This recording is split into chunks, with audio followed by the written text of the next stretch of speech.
بسم اللہ الرحمن الرحیم۔ کہتے ہیں ایک تیر سے دو شکار۔ آج ایک بڑی اہم ویڈیو ہاتھ لگی ہے اور دو عالم دین جنہوں نے شرک پھیلانے میں اور امت مسلمہ کو برباد کرنے میں بہت اہم کردار ادا کیا ہے،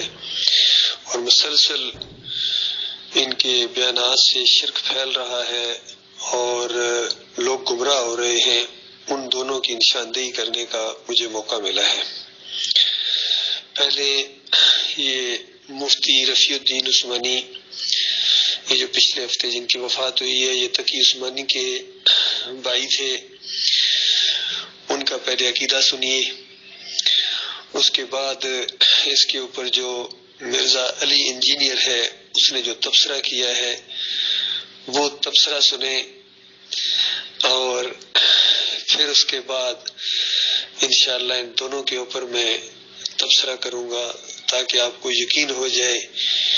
کہ ان لوگوں کے نزدیک ایمان اور عقیدے کی کوئی اہمیت نہیں ہے۔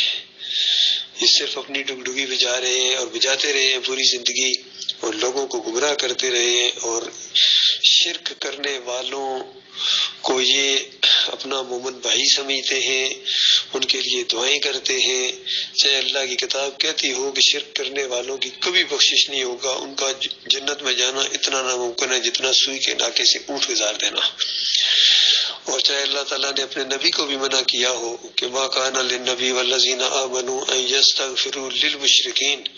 شرک کرنے والوں کے لیے دعا استغفار کرنا یہ کسی نبی کا کام نہیں ہے، نہ ہی کسی مومن کا کام ہے۔ تو اس طرح یہ پوری زندگی شرک کرنے والوں کا دفاع کرتے رہے ہیں اور کرتے رہیں گے، یہ کیونکہ ان کا یہی انداز ہے۔ تو انہوں نے اپنے آپ کو اس قابل بنا دیا ہے کہ اب ان کے لیے استغفار کی دعا بھی کرنا شاید ممکن نہ رہے۔ جو مر گئے وہ تو فارغ ہو گئے، ان کے لیے تو سوال پیدا نہیں ہوتا، اور جو زندہ ہیں اگر انہوں نے توبہ نہ کی علی انجینئر نے، تو پھر ان کے لیے بھی کوئی مومن دعا استغفار نہیں کر سکے گا۔ پہلے آپ ان کا یہ کلپ سنیے رفیع عثمانی صاحب کا، اور اس کے بعد علی انجینئر کا، اور اس کے بعد انشاءاللہ میں تبصرہ کروں گا۔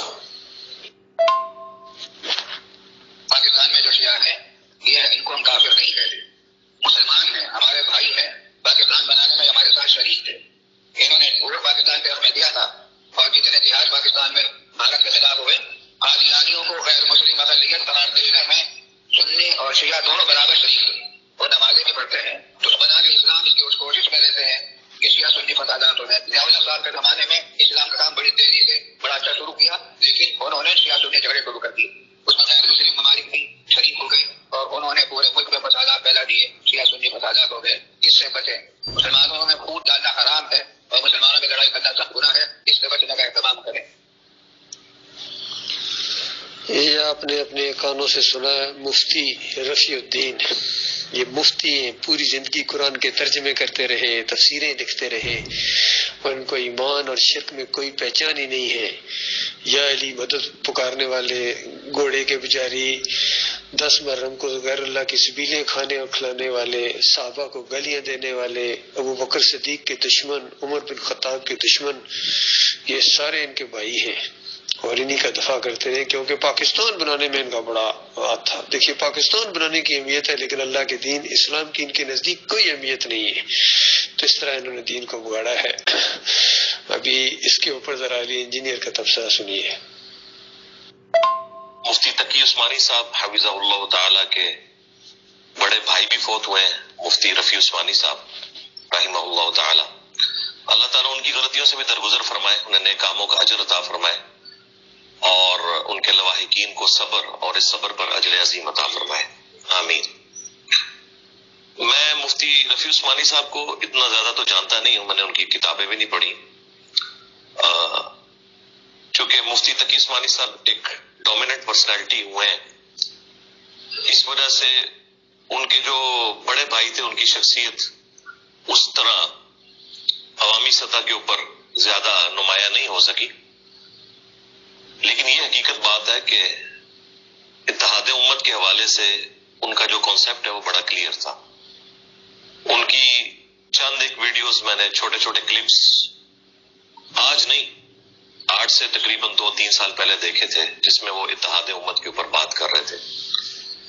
اور میں نے تو یعنی وہ پہلا ڈگریڈ جو بندی عالم دیکھا ہے کہ جو ویڈیو میں یہ کہہ رہا ہے کہ شیعہ بھی مسلمان ہے، ورنہ یہ بات جو بھی کرتا ہے اسے دیوبند کی اپنی جو نان اسٹیٹ ایکٹر جماعتیں ہیں ان سے کفر کے فتوے سننے کو ملتے ہیں، دھمکیاں سننے کو ملتی ہیں، اور بارہا مختلف ویڈیوز میں انہوں نے اتحاد امت کے حوالے سے بات کی ہے، اور یہ ان کا موقف تھا کہ ہمیں سنی اور شیعہ کی تفریق سے بلند ہو کر مسلمان کہلانا چاہیے، باقی جس کا جو نظریہ ہے وہ رکھے، ہم سب کو مسلمان سمجھتے ہیں۔ یہ تھے جناب علی انجینئر صاحب جو تبصرہ فرما رہے تھے علم کے پہاڑ، کیا قرآن سے انہوں نے سیکھا ہے، اور اللہ کی وہ کتاب، اللہ کی کتاب کی وہ بات ان کے اوپر پوری طرح فٹ آ گئی۔ وَمَن لَّمْ يَحْكُم بِمَا أَنزَلَ اللَّهُ فَأُولَٰئِكَ هُمُ الْكَافِرُونَ، اور کہیں فرماتا ہے مالک وَمَا يُؤْمِنُ أَكْثَرُهُم بِاللَّهِ إِلَّا وَهُم مُشْرِكُونَ، اکثریت انسانوں کی اس طرح ایمان لاتی ہے کہ اللہ کے ساتھ شرک بھی کرتی ہے۔ تو رفیع الدین عثمانی صاحب تو اپنے انجام کو پہنچ گئے، یہ بھی اپنے انجام کو پہنچیں گے۔ نہ انہوں نے اللہ کی کتاب کے مطابق فیصلہ کیا، نہ اس نے اللہ کی کتاب کے مطابق فیصلہ کیا۔ بس لوگوں کو خوش کرو، انسانوں کو خوش کرو، دنیا کی زندگی میں تو ان کی وکالت کرتے رہو، کل قیامت کے دن اللہ کی عدالت میں ان کی وکالت اور تمہاری وکالت کون کرے گا؟ یہ آپ نے سنا بھائی ان لوگوں نے کتنا دین اسلام کو نقصان پہنچایا ہے، خاص کر عقیدے کے معاملے میں انہوں نے وہ ظلم ڈھائے ہیں جس میں علی انجینئر بھی بہت بڑا کردار ادا کر رہا ہے، رفیع عثمانی، تقی عثمانی، طارق جمیل، طاہر القادری، سارے لگے ہوئے ہیں، فضل الرحمان۔ اور ابھی ایک اور ویڈیو کل میں نے دیکھا، یہ جو کوئی مولوی بندیالوی ہے وہ بڑے چیلنج والے انداز میں بریلویوں کو کہہ رہا تھا کہ دیکھو تم یہ نور میں نور اللہ کا عقیدہ مانتے ہو، قرآن کی ایک آیت پیش کرو اور یا کوئی صحیح ایک حدیث پیش کرو، قیامت تک نہیں کر سکتے ہو، نبی علیہ السلام کو نور من نور اللہ نہیں ثابت کر سکتے ہو، اس طرح چیلنج والے انداز میں۔ تو اس کے ساتھ ہی پھر دوسرے مولوی نے اس کا جواب دیا اور اس نے کہا کہ اب ذرا ہمت کر کے اس کو سنو اور جواب دو، اور اس نے مختلف بڑے بڑے علماء کی کتابیں، کچھ معروف اور کچھ غیر معروف بھی، کچھ عربی کے حوالے، حتیٰ کہ اس میں اشرف علی تھانوی اور کتنے ایسے لوگ ہیں، شاہ ولی اللہ اور دوسرے، ان کی کتابوں کے حوالوں سے کہا کہ دیکھو یہ سارے نور میں نور اللہ کو مانتے ہیں، اگر ہمت ہے تو لگاؤ ان کے اوپر فتویٰ۔ تو یقین کیجئے اب بندیالوی میں کہاں ہمت ہے کفر بالطاغوت کی، کیونکہ ان کی کتابوں سے واقعی کفر شرک ثابت ہے۔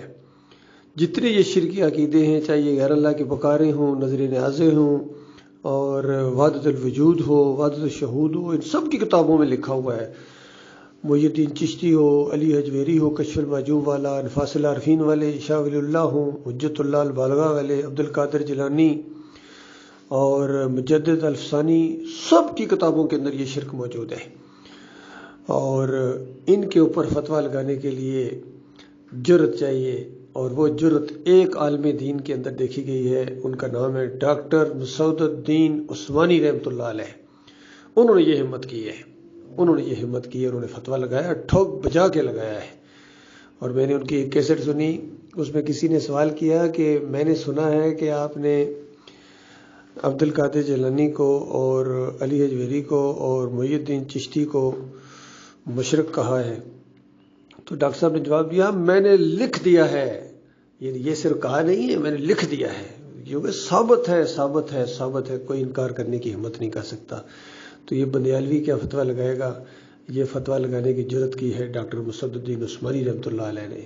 اور ہم ان کے ساتھی ہیں، اور بالکل درست فتویٰ لگایا ہے، پوری طرح ہم دل و جان سے اس کو مانتے ہیں، اور اسی دعوت کو انشاءاللہ ہم آگے بڑھائیں گے۔ اب اسی کے لیے جئیں گے اور اسی کے لیے مریں گے، جینے کا بھی مزہ آ رہا ہے، اور انشاءاللہ اللہ کا وعدہ ہے کہ مرنے کا وعدہ اس سے زیادہ، مرنے کا جو مزہ ہے وہ اس سے جینے سے زیادہ آئے گا۔ اللہ کے راستے میں تم اگر جان دے دو، جمے رہو، اللہ کے راستے کے بجائے دو، تو یہ معاملہ اللہ کے بندو، ان کا پوسٹ مارٹم جب تک نہ کیا جائے، ان کی ہوا و کھیڑ نہ دی جائے، کوئی خیر امت کے اندر نہیں آ سکتی ہے۔